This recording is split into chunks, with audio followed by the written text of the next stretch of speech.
The president has been looking rather rudderless in this. He hasn't come out and really laid out a clear path, and as a result, the events are overtaking the American political scene. But political analyst Bill Rosenberg says the president must change that tonight. He needs to get out in front of it. He needs to basically say, this is our plan, this is why we're doing it, and this is what is going to be involved. The plan is expected to be a coalition of countries committed to continued airstrikes against ISIS targets and employing ground fighters from the region. Is that the president's recognizing that he has to have what I guess I would call moderate Arab states having their boots on the ground, either the countries themselves, which is the case in Iraq, or in Syria having the Free Syrian Army. The president is looking to Congress for authorization to arm and train moderate Syrian rebels. No word yet if Congress plans to authorize that or even vote up or down to keep up airstrikes. The individuals that are usually more hawkish don't want to come out and be hawkish because there's elections coming up. The people that are being more restraintive in the past don't want to look like we want to project a weak America. So no one really wants to take the position. They want to leave it on Obama's desk and basically blame Obama either way. President Obama is expected to go forward with his plan either way, and analysts believe it isn't coincidence he's addressing the nation about ISIS on the eve of the 9/11 anniversary. He wants to link the previous terror threat with the current one. The reality is that ISIS has not yet really come to the American homeland and attacked us. They clearly would like to. They have allies that are already doing it, and he's trying to stamp it out. He's trying to, in effect, attack a group before they attack us. Whenever there's a debate... And now we go live to Kyle Schmoyer, who is in Philadelphia, where he has been talking to the experts and average folks, as you just saw. Kyle, what is your read on what will take place tonight?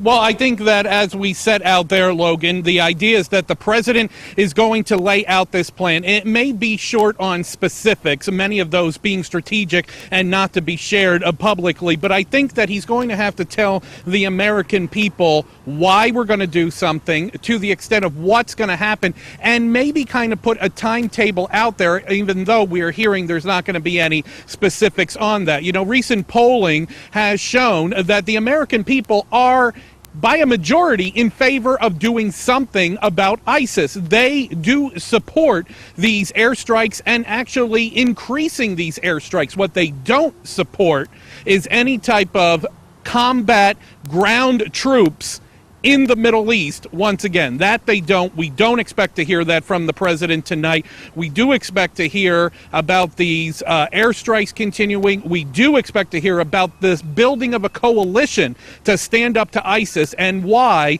this organization has become, in many ways, even more scary, more troublesome than Al-Qaeda. You know, a recent polling done by the Wall Street Journal, Logan, says 40% of Americans think we are less safe today than we were September 10th, this day, back in 2001. Kyle, to me, it was shocking last week when the president said we have no strategy yet to combat ISIL. It's almost equally shocking to me that he would go on TV tonight and unveil his strategy for ISIL militants to hear. I feel that other American presidents in the past would have come on television unexpectedly and announced that American forces had already commenced bombing of regions within Syria where pockets of ISIL militants are known to be headquartered.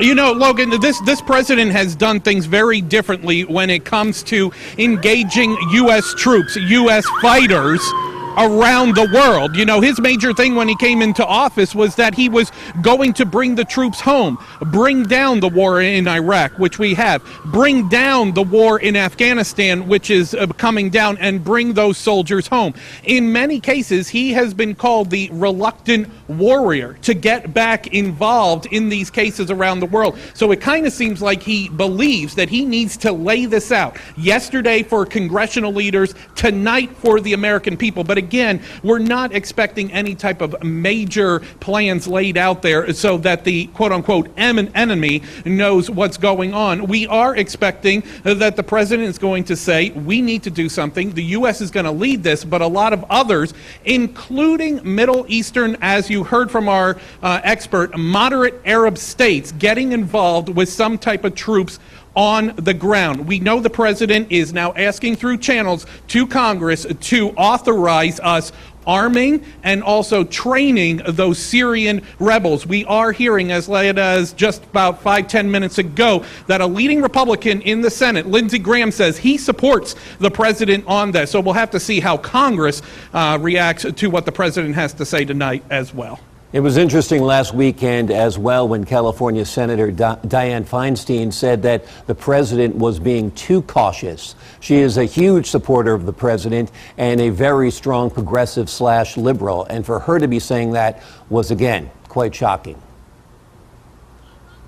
Yeah, absolutely. I think this president has heard the complaints. He has heard the unhappiness from not only Republicans, but from those in his own party, as you were saying right there. I think that's why he's been trying to bring this coalition together, number one, bringing Congress on this, number two, and now number three, the American people. I think there's a lot of pressure. You said it right off the top of our broadcast this evening. This may turn out to be one of the most important speeches and policy decisions that this president makes over his 8 years.